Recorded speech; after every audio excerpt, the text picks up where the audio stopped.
Do they unscrew, do they? Yeah, they unscrew, because they're reusable, John. Save the dolphins. It's good.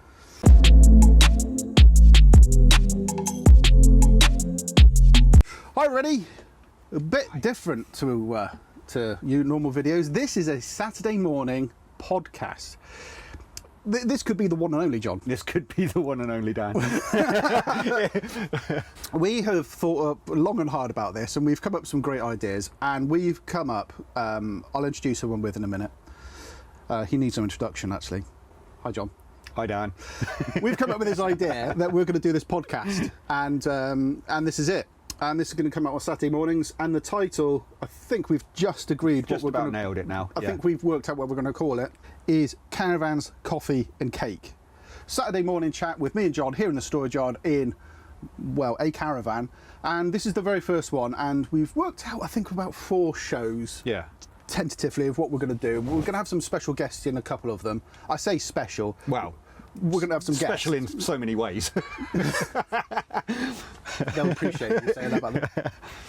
Guests, yeah. From the caravan community. So people that you've probably already seen, people that you would have known, whether you follow them on Twitter, whether you follow their videos. But yeah, there'll be some. Well, actually, nobody will know about our first guest. No.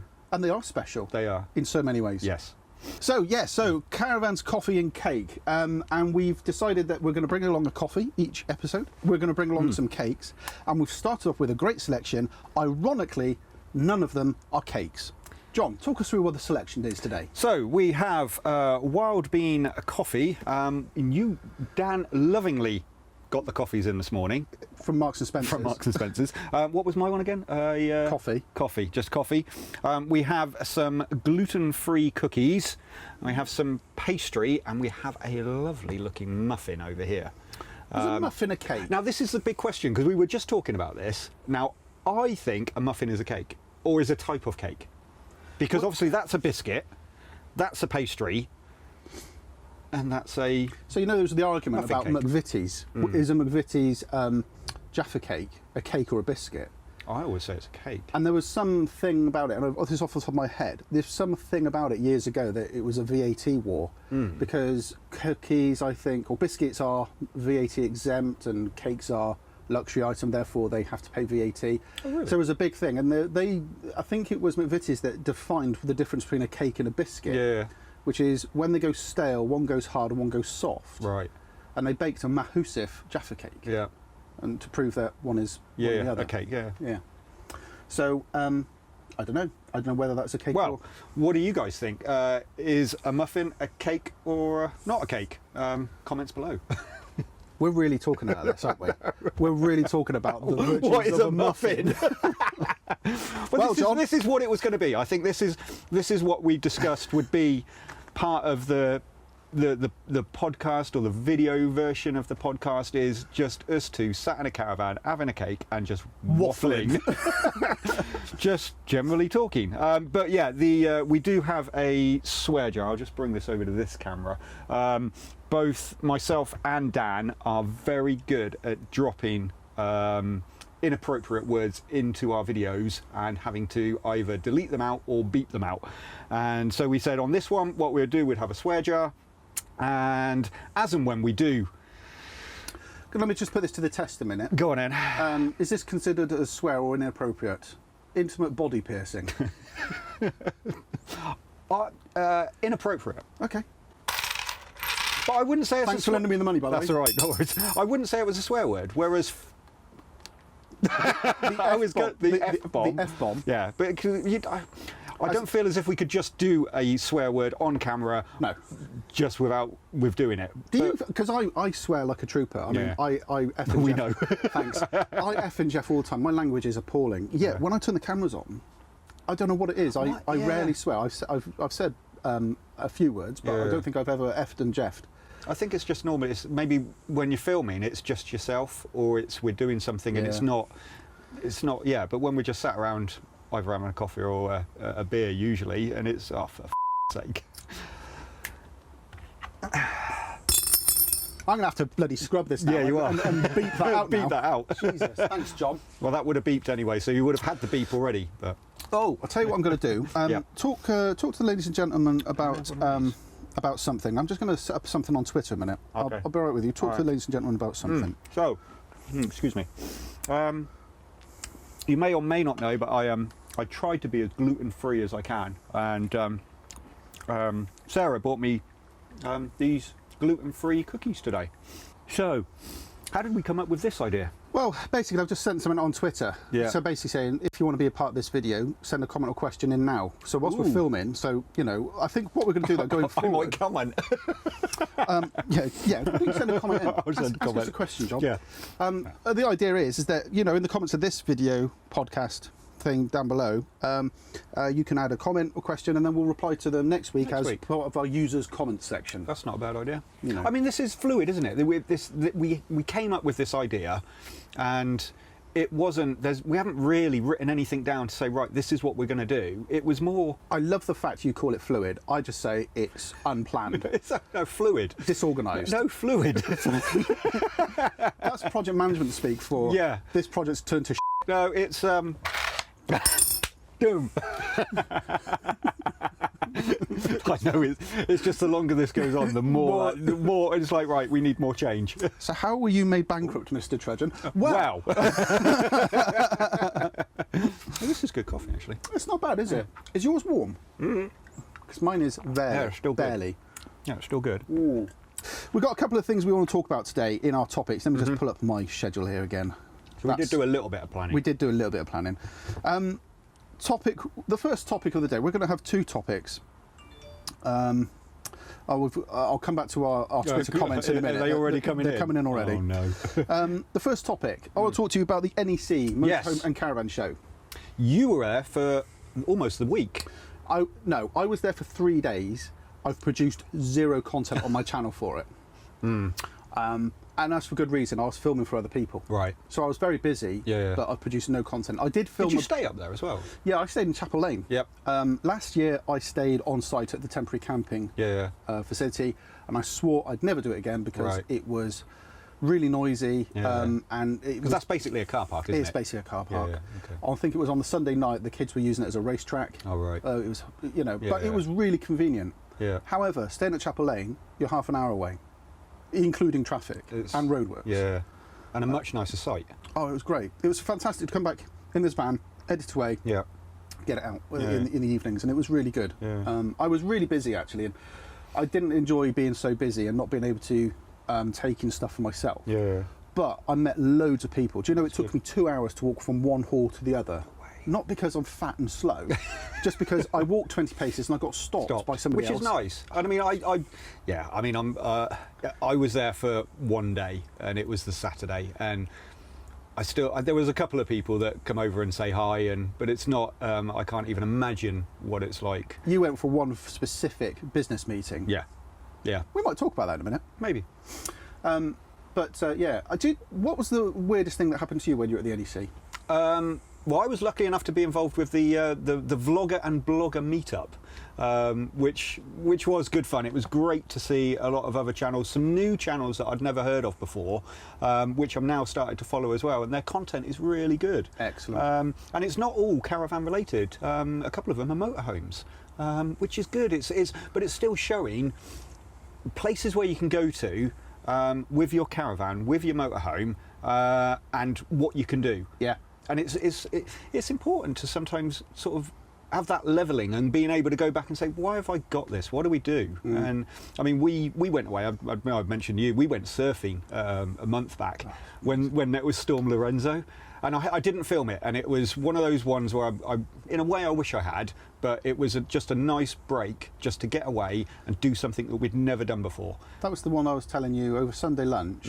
Cancel it. Because because of the storm. And to be fair, going down on the Friday was all right, but coming back on the Sunday, I've never. I mean, the ATC didn't kick in, but I'd overtook a lorry going at the sensible speed, and with the high winds, even me, I was getting pulled and pushed around, and it was unnerving at the time. And It's horrible, isn't it? it's not a nice feeling when we've all done it. We've all overtaken or had a lorry or a coach overtake us. That's the worst. The coaches, because they're doing 70+ miles an hour, and you get sucked into it. I'm always in the slow lane, and the National Express is always in the middle lane. Yeah. Have you ever seen a National Express in the slow lane? Sorry, lane 1. No, it never happens. No. You know, it just never happens. And they come out of nowhere, and I hate it because you feel it before you see it. Yeah. You know, you feel can the feel van. it. You've getting it pulled in. One thing that's nice though is there are a lot of HGV drivers, lorry drivers out there. They'll give you a nice little flash to get you in as well. It makes a difference. Well, there we go. Okay. Interesting. Interesting. NEC, sorry. Weirdest thing that happened to me then. Go on then. I was sat having lunch with. I was having a meeting with a PR agency. Hi, Claire. And I was sat there having lunch in Starbucks. Nothing out of the ordinary from that. And then some chap came along and just put a bottle of gin on my table. No way. Ray. And just thanks for all the content you do. It's brilliant, thanks. And proceeded to walk off. Thank you, Mark. I know who you are now. Mark Hill, one of our long-standing subscribers. Yeah. He actually sent me a bottle of gin in the post a couple of years ago as a thank you. But I didn't know you liked gin. No, you know me, John. Sober as a judge. Sober as a judge. And no, it was really lovely. I got all the attention from the Bailey stand when I was walking back with a bottle of gin. They were asking me to, stay behind and, Well, if you were staying on site, you might have been able to, but no. No one shares my gin. Sorry, no. It was beautiful. It was a bottle of Tanqueray. Nice. So it's a nice bottle of gin. So thank you ever so much, Mark. Very that nice. really was lovely and really did mean a lot to me. And Yeah. Claire, who was sat with me, she couldn't believe. She said, "What's that just happened?" Very strange, but it was great. Brilliant. I met so many people at the NEC, subscribers of ours, new subscribers, old subscribers, fellow vloggers. It was really lovely. Yeah. It was a It's great. just such a big show. I mean, like I say, I only had a chance to do one day this year. So as you would have seen in my NEC video that I did, I ended up on the Isabella stand and got chatting to one of the guys there called Nathan, and he suggested that I have a look at the Camplet. So again, in the video you would have seen that I had a little walk around the Camplet. So Isabella are keen for me to give the Camplet a try and see what we think. Now, it's good from my point of view because, one, I've come from a camping background. I'm still part of the Scout Association. We go camping throughout the year anyway with the young adults, and it's good. I love sleeping under canvas. It's great. But when it's cold and wet, it's not so great. Hence why we ended up buying a caravan. And would you include Sarah in this, sleeping under canvas? Because somehow I don't think she's not really too keen. No. She used to be, but then since sort of seeing the other side of things with light, heating, running water, not having to traipse across a field to go to the toilet at 2 o'clock in the morning, it's much easier having a caravan. So should we talk about what we're going to do next year? I mean, tentatively? Yeah, I mean, we obviously we've now, say we, the royal we, as part of the TF committee organisation team, you have already put out a note to say that TF20 is not going ahead. Correct. And it's a shame. I will be honest, it is a shame, but it's also, there's so much work that goes behind the scenes, and you know it, I know it, and it's not so much the build. Well, it is so much the build. It's everything that it's all the organisation up to it. It's getting all the prizes, talking to the right companies, it's talking to the customers, it's talking to the people that have signed up. That's all the run up. Then it's organisation of the events at at TF. The primary reason, and it's a really selfish thing for me to say, and this is the part I've really struggled with actually, is the primary reason why we're not doing TF20 is that we want to do other things. Yeah. We want to go other places. We've got a trip abroad planned. Yep. We've got other things that we want to do, and I want to spend more time with my close friends. Because we've all got very similar. We've got a similar age children. We've got similar interests. So we want to go and spend some time, and we just can't afford the annual leave. Yeah. I mean, if you take Angela for instance, she has 25 days annual leave, 5 of which need to be kept back for Christmas. Yep. So that's 20 We're in the days. same boat, yeah. And Tourfest took up 5 days of annual leave. TF18, so my first one, did feel like a holiday for me. It was great. It was great to meet everybody, meet you guys, and it was such a good event. Where then I got involved more and was laying on bits and bobs for the kids, so it was activities for the kids, and then the organisation behind it. It last year's one, or this year's one, didn't feel like a holiday. No, it wasn't. And although it was great for us, it was great to get everybody together. It is hard work, and I totally agree. We need, I need a year off and. I think we also need to. I think we also need to plan it slightly better. I mean, really, it was, the Tourfest this year, I think, was an absolute case in point of damage limitation. It wasn't the site we wanted. It wasn't the layout that we wanted. No, but we've got to thank Caravan and Motorhome Club for coming to our rescue almost at the last minute, so to speak. Well, I'm going to be quite critical about that. We've got to thank Caravan and Motorhome Club and Gail for the site wardens for really bending over backwards to accommodate us, and they really did. They really did accommodate us.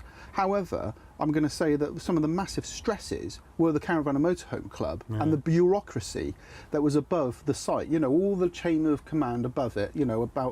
Because. What was agreed and what we did were two completely different things. And literally days before we were due to arrive, they said things were changing. Things were changing. The price was changing, and it was. There was a level of bureaucracy, and which takes it away from the fun and enjoyment side of why we do these events. And anyway, we're having a year off. We'll be back in 2021. Right, let's go and have a look at it. Oh yeah, but of course. What we are doing next year is we've got a couple of events that we're doing. Yep. You with the camplet. Yes. And me with an awning. And we're going to go to Shropshire. I think, so there's talk of that, isn't there? I mean, we haven't got any dates firmed up yet, and I was only phoned you yesterday saying, do you know what the dates are for this thing?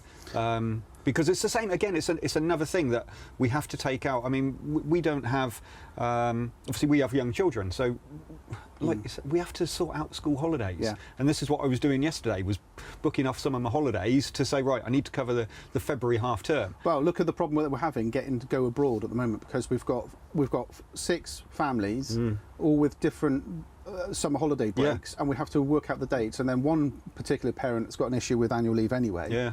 And so it's a bit problematic. At the moment, the dates that have been sort of penciled in, we may well have to travel down 2 or 3 days later, which is fine. You guys can get everything set up, and we can just rock up and go, hi, we're here.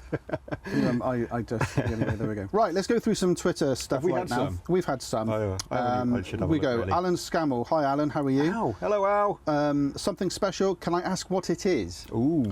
You can ask what it is, but you'll know what it is by the time this comes out. Caravan with the Coxes. Morning, Oliver. Hope you're being well behaved. And the rugby's just finished. Yes, unfortunately. Congratulations, South Africa. Bob and Jenny, Motorhome Adventures. Hi, Bob. Morning. I'll never make it to you in time. And Ray Hodges. It's like Christmas already. I just want to know. Well, you will know next week. The next thing I've got on my list here in our running list is a quickfire Q&A, 5 maximum questions with Dr. Dan the Caravan Man. Dr. Dan the Caravan Man? I didn't come up with that. Who the hell came up with that? Not me. So we haven't got a quickfire question for this week, but we do have an outside broadcast lined up and waiting. He's standing in the West Midlands right now, and he's preparing himself to do an outside broadcast for us, discussing the topic of winterising your caravan. Let's go live now to our outside broadcast. Let's see how good his acting is. Andy, can you hear me? Yes, Dan. Yep, you're coming in loud and clear. Excellent. Talk us through what you've got to do for your winterisation. So, we are now in the caravan and going to run through some of the things that we do to help winterise us and help to prevent any problems going through the winter. We do use our caravan all year round, so we are away every month or so.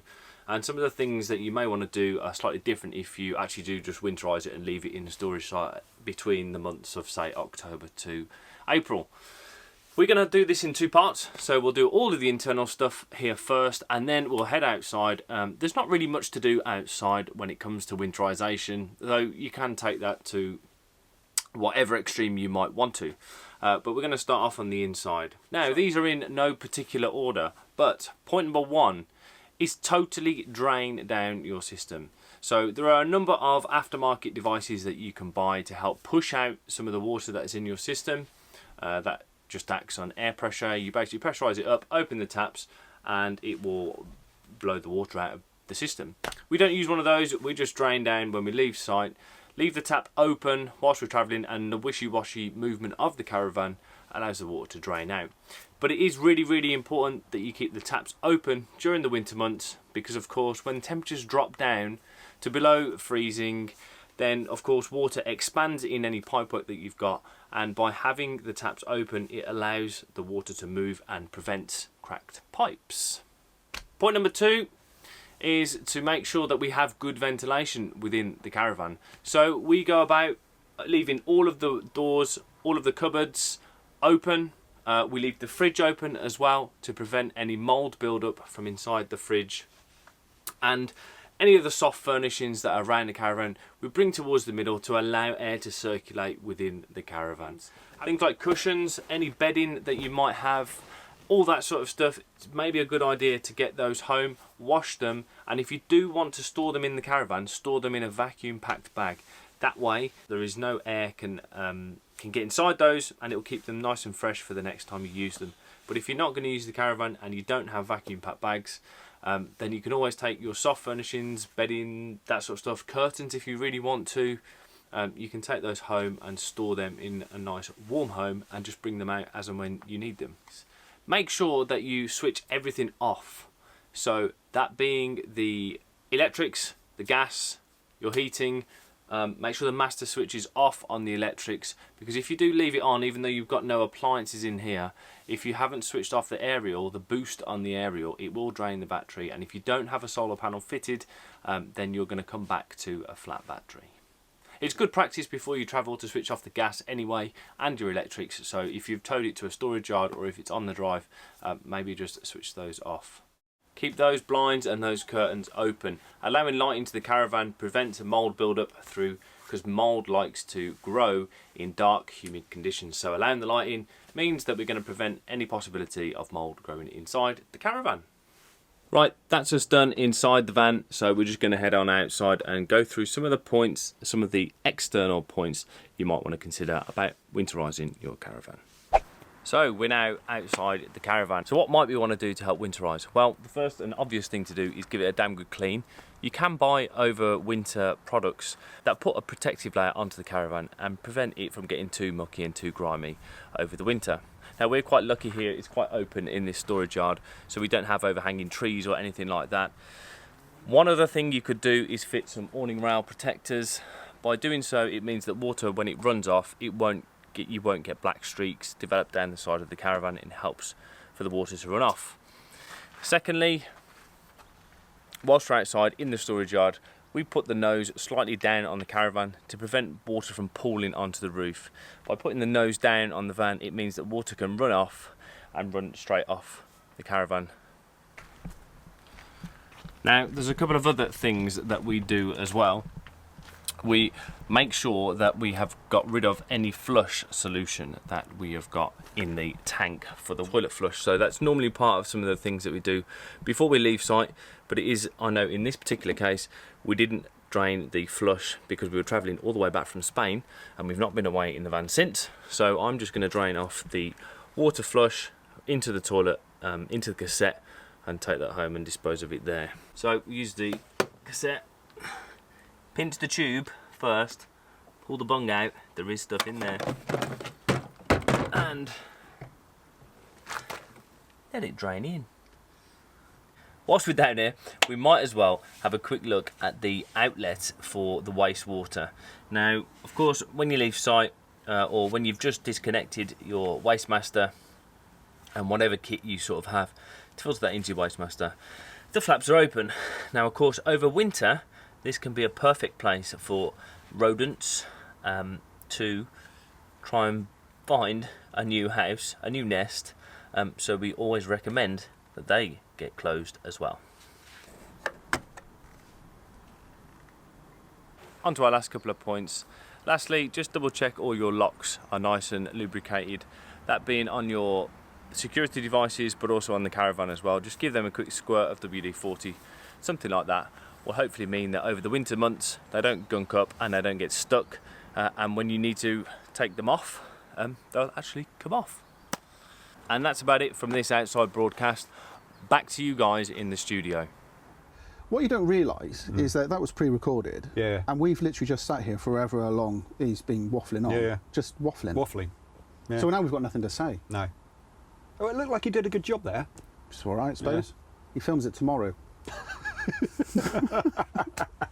Anyway, there we go. Cheers for that, Andy. Thank you. We'll see you soon. Cheers, Andy. We'll see you in a couple of weeks. Oh, no. No, we won't see him in a couple of weeks because somebody's double booked. You donut, Morley.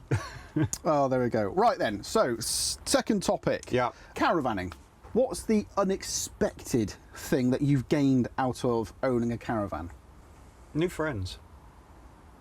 Yeah. New friends. That's the most unexpected part of it, is meeting up with a lot of like-minded people. And we always thought that just being able to go away, get away with the kids all year through. I mean, as said previously, we used to go camping anyway. We'd used to be away in the tents. Being able to go away all year through is brilliant. As long as you're dressed appropriately for the weather conditions, it's great. Even if you're on a site, you're not just in your own little bubble. I mean, we're not. We'll talk to our neighbours.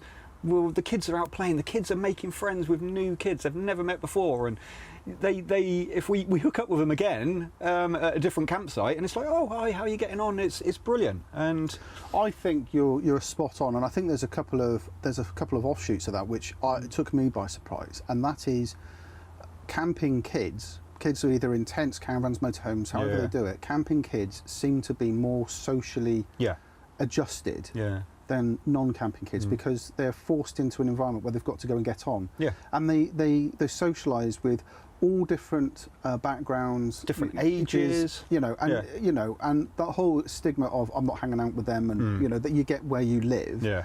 That's none of that exists because everybody hangs out with everybody. Yeah. And that's just true for the adults as well, because as the more you tour, the more you camp and the more you caravan, the more open you are to talking to your neighbours, like you said. Yeah. I mean, last time Ange and I were away without Chloe, which was wonderful, we got very friendly with our neighbours who were down for a wedding, and we would spend evenings in each other's awnings. In fact, we did a barbecue on the last night we were together, brilliant. And we just had a really excellent time. That was the night the smudge went. Oh, yeah. Bloody cat. Bloody cat. Thank you for that. So, yeah, when you become very much, I think you become more social. Yeah. And I love that. And that is you're absolutely right. I never even considered that when I got a caravan. It was a very selfish, insular thing that we did. The caravan's for us to go out and enjoy. Yeah. The one unexpected thing for me is enjoying nature all year round. Yeah. Because beforehand, I would very much shut down at winter, hibernate, pop out again in the spring. It was autumn. We'd do the again. We weren't away in the tent because it's too cold. But you'd do the what's the place up the road from us where the leaves Arboretum. Arboretum, Westernburt. Lovely. Absolute autumn time. Walking around Westernburt. If anybody out there has never done that, then go. It's an absolute highlight. And that would be almost our end of the season.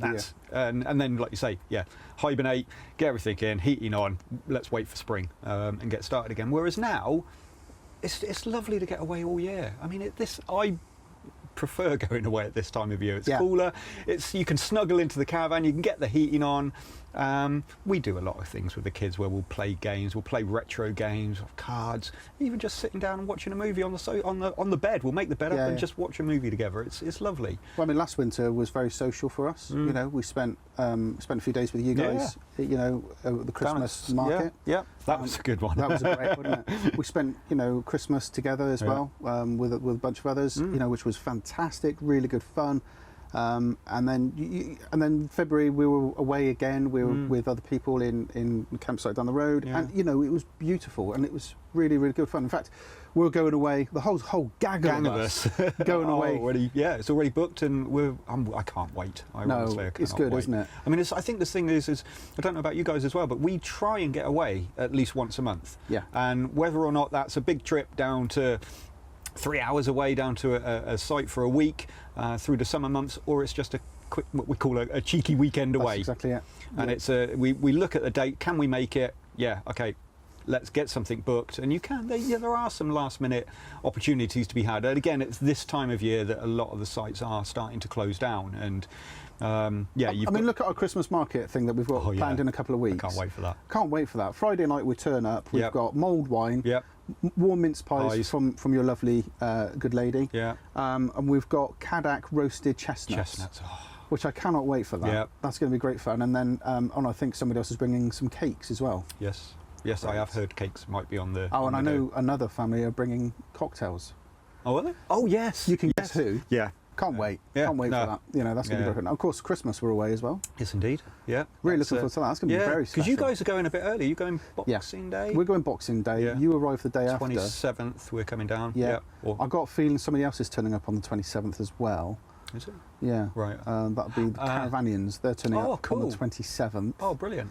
So they're going to be arriving the same day. So we can just sit back and watch you guys fight over your awnings.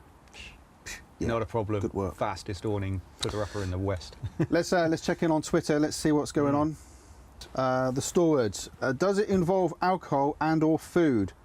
No, it does not, Andy. Very good morning to you, Rob and Andy. It does involve some food. Oh, well, of course it does. Yes, it does involve. It involves drink, food. Yeah, not alcohol. So our second topic, that was our second topic. What it brings to you, and what does it bring to you over and above that? I mean, obviously, you've done a lot of videos. Now, was that intentional when you bought a caravan? No. Why? How did you get into that? I don't think this is a question I've ever actually asked you. Well, I have answered it several times, but it's a very boring story, actually. I was caravanning as a youngster with my mum and dad way back in the 80s. And so my memories of caravanning are worlds away of what the reality of caravanning is today. I've got memories of waking up with frost on my sleeping bag and cold, wet pillows, and it being very, very cold, and just having a gas light in the centre there. A whining fluorescent tube, sparking up and what have you, and being very, very cold over winter months. But in the summer, brilliant. Yeah. So my opinion of caravanning was very, very different to the reality of it. So of course we went out and spent a fortune on 4-season sleeping bags and all of these things before we got the van. And then when we had the van, I realised I knew nothing about what it was to caravan in the 21st century. Yeah. So I wanted to find out how to do things. So, and the first one was caravan cleaning. How do I clean my caravan? What chemicals? What should I do? And what is there techniques and tips and hints? What have you? And couldn't find any information anywhere. Right. Lots of people selling products that make getting rid of black streaks so much easier, and this is the one product. Yeah. There were lots of ads, but there was no person that said just go and do this. Yeah. So Tom and I formulated a plan. I think it was Tom's idea actually. He said, let's just create a video. Yeah. Because I was filming all my radio stuff on my then massive channel. Yeah. Which was just a couple of hundred people. Yeah. And that's how it started. Okay. And it took me over a year to get 21 subscribers. Wow. That's ridiculous. I think caravanning. I know we're jumping back to the topic, but I think the leisure industry, this side of it, has had a massive boost in the last few years.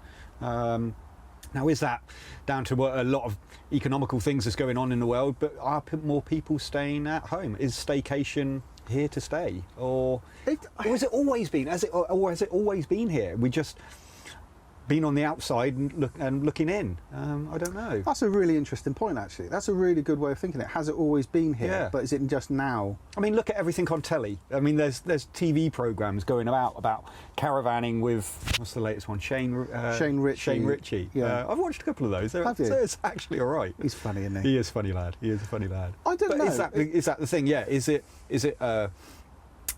because there's more mainstream publicity about it that it's bigger, or has it always been big? I see.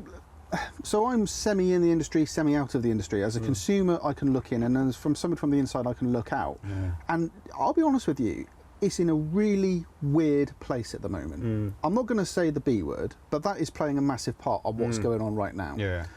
The second thing is that the industry is in a bit of turmoil because, every manufacturer is struggling. Yeah. Everybody is struggling right now. The fact that Luna went into administration this year, Bailey cancelled their Bailey Australia plan, Swift cancelled their Airstream franchise, and other manufacturers have had to shimmy things around to make do with what our economic industry, as it is at the moment. So the industry is really strange. As a punter and a consumer and somebody who has bought a caravan, I look at it and think to myself, well, I want to go here and I can't get in there because the place is fully booked. Yeah. So, from a punter, I look at it and think, well, it's the golden age again. You know, the industry is looking fantastic. Yeah. And then from the industry, you look at the footfall of the NEC, and it was down a massive amount. There was just under 97,000 people turned up, which is a huge number. It's a huge number, but it's way down on previous years. Oh, is it? Yeah. Right. And it's some manufacturers are up on the sale, some of them are down. And by and large, the industry is in a little bit of a, I'm not really sure what's going on here. Yeah. But then, like I say, from not having the industry knowledge, me as the punter looking in, is like, as you said, it's always busy. We're trying to find a site that's not fully booked.